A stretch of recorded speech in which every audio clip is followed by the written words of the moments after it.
President Xi Jinping has urged law enforcement agencies to do more to strengthen epidemic control.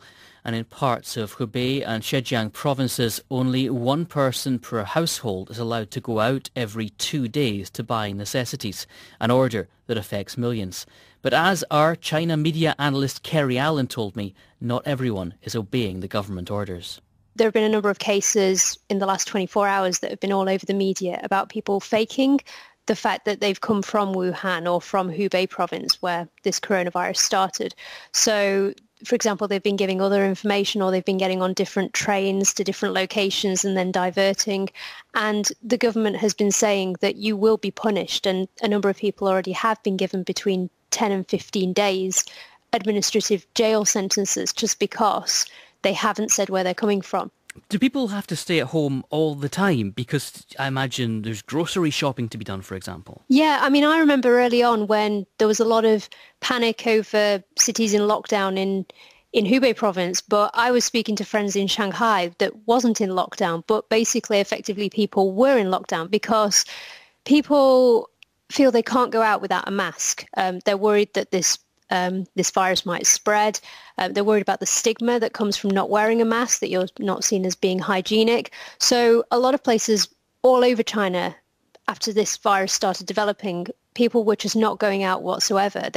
Especially if they couldn't buy a mask because they were in such hot demand that they couldn't go out.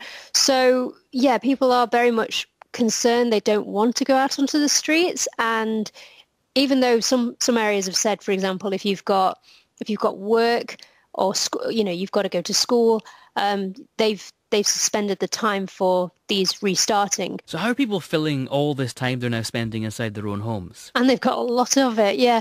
People are struggling because originally as well there was a lot of entertainment, TV programming, but because of this virus, the government did say early on that it was going to cancel a lot of these TV programs that people were expecting and devote more coverage to the coronavirus so that people felt that they could be kept informed. This has now been a number of weeks that people are very much stuck with nothing to do.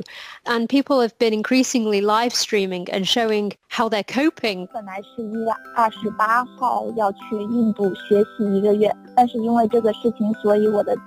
to do yoga, trying to watch cookery videos. And other people have been basically live streamers, even though they've had no experience in the past of doing this, and watching other people and recording video diaries of how they're coping in quarantine.